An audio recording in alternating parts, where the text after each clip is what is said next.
ndagira ngo rero twihuse cyane noneho aya ni amakuru akomeye cyane kandi yihutirwa ku munsi w'ejo nabikomoje mvuga ko mu gihe kidatinze u Rwanda rushobora gucana umubano mu buryo bwa burundu n'igihugu cy'Ububiligi twashingiraga hanini ku magambo yari yatangajwe n'umukuru w'igihugu cy'u Rwanda muri BK Arena ubwo nyakubahwa Perezida Paul Kagame yaganiraga n'abaturage ba hano mu gihugu cy'u Rwanda by'umwihariko abatuye mu mujyi wa Kigali banamugejejeho ibibazo ariko hanini byibanze cyane kuri iki gihugu cy'Ububiligi ndetse n'intambara iri kubera mu burasirazuba bwa Repubulika Iharanira Demokarasi ya Kongo. Nta masaha ashize mu buryo budasubirwaho u Rwanda rucanye umubano wa diplomasi wose n'iki gihugu cy'Ububiligi ndetse rero u Rwanda ruhaye abadiplomate bose bo mu gihugu cy'Ububiligi amasaha 48 yonyine. Reba hasi handitse subscribe ngiri itangazo imbere yawe rishyizwe hanze na Minisiteri y'Ububanyi n'Amahanga y'igihugu cy'u Rwanda. Reka rero nanjye nihuse cyane nizibye mu magambo ndi gusomera ryose uko ryakabaye.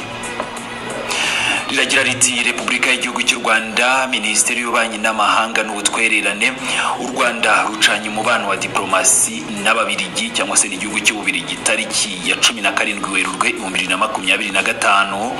Leta y'u Rwanda uyu munsi yamaze kumenyesha leta y'Ububiligi ko yafashe icyemezo cyo gucana umubano wa diplomasi gishobora rero guhita gishyirwa mu bikorwa ako kanya cyangwa se kirahita gishyirwa mu bikorwa ako kanya. Iki cyemezo cyafashwe ni nyuma yo gusuzuma byimbitse impamvu zitandukanye zose zijyanye n'ukuntu Ububiligi bukomeje kwibeshya ku busugire bw'u Rwanda bagashaka rero kwitwara nk'aho bagifite ingaruka z'ubukoloni cyangwa se nk'abagishaka gukomeza gukoloniza igihugu cy'u Rwanda. Ni muri urwo rwego rero ngo Ububiligi bwakomeje kugirira nabi igihugu cy'u Rwanda mbere na mbere ndetse no mu gihe cy'intambara kuri ubu ngubu irimo kubera mu burasirazuba bwa Repubulika Iharanira Demokarasi ya Kongo RDC. Intambara ifitanye isano n'uruhare runini cyane rw'icyo gihugu cy'Ububiligi mu mateka mabi n'akarengane kabayeho mu karere kose cyane cyane mu bikorwa rero ngo bigamije kurwanya igihugu cy'u Rwanda. Muri iri tangazo rya Minisiteri y'Ububanyi n'Amahanga y'igihugu cy'u Rwanda, u Rwanda rwakomeje rugira ruti none ubu rero Ububiligi bwafashe uruhande rugaragara muri iki kibazo cy'umutekano muke mu karere, bukaba bukomeje gukoresha amayeri yo gukwirakwiza ibinyoma. Ni mu rwego rwo gushyiraho ibitekerezo byuzuyemo urwango n'ibitekerezo bihanganye n'igihugu cy'u Rwanda hagamijwe guhungabanya igihugu cyacu cy'u Rwanda n'akarere kose muri rusange. U Rwanda ruti uretse uruhare rugaragara mu mateka y'abakoloni cyangwa se y'akarengane Ububiligi bwagize muri ubwo bukoloni, ubwo rero bwakwirakwizaga ubusumbane bw'amoko, bwanateye ivangura mu gihugu cy'u Rwanda, akarengane ndengakamere ndetse bikaba ari nabyo byaje kugeza ku mateka mabi u Rwanda rwanyuzemo. Ni amateka ya jenoside yakorewe Abatutsi hano mu gihugu cy'u Rwanda 1994. Ububiligi kandi bwanahaye urubuga abahakana jenoside n'abayipfobya n'abakomeza rero gukwirakwiza ingengabitekerezo yayo binyuze mu gukoresha ubutaka bwabo. Bivuze ko ari Ububiligi bubitse benshi mu bagize uruhare muri jenoside yakorewe Abatutsi hano mu gihugu cy'u Rwanda.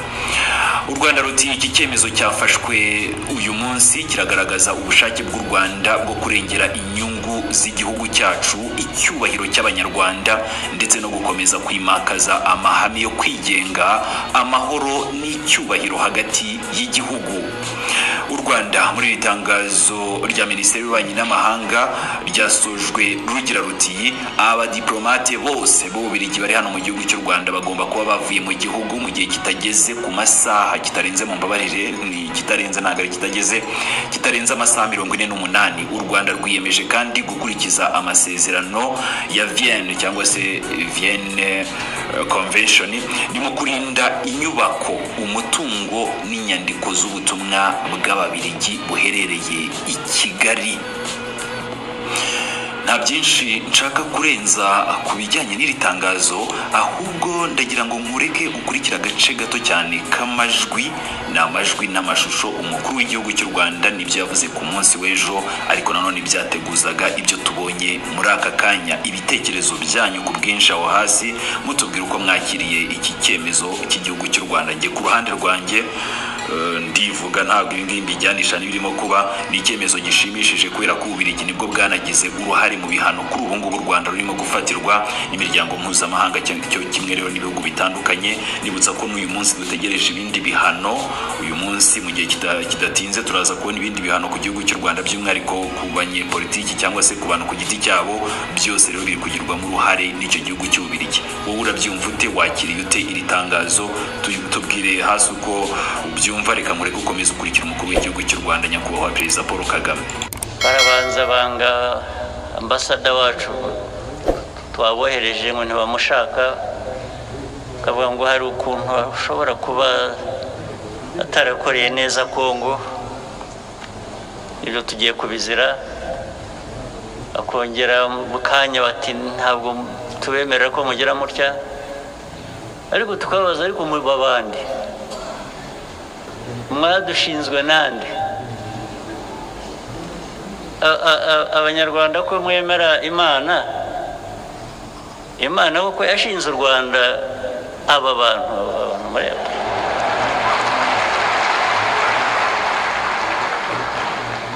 aba ngaba turaza kubibibutsa neza ko atari ko bimeze.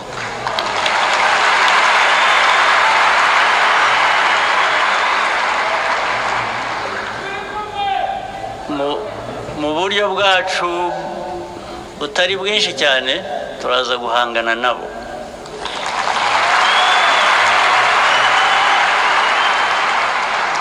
Ndavuga abo birirwa batwiruka inyuma badukoronga ariko twebwe byatunanira, aba batunanira.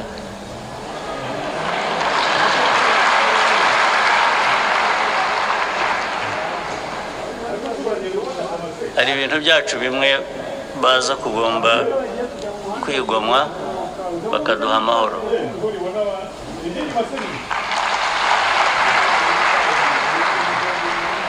Ubwo ariko ndabivuga mbateguza, ariko nteguza namwe Abanyarwanda ngo iyi myaka yose tumaze kuri uru rugamba rwo kubaka igihugu cyacu, turashaka kuba Abanyarwanda, ntabwo dushaka kuba Ababiligi.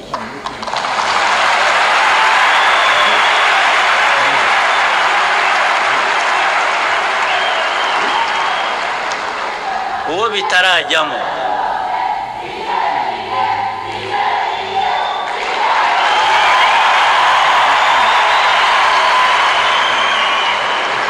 Abanyarwanda bitarajyamo ko bakwiriye kuba Abanyarwanda, tudakwiriye kuba aba bandi badukoroneje rwose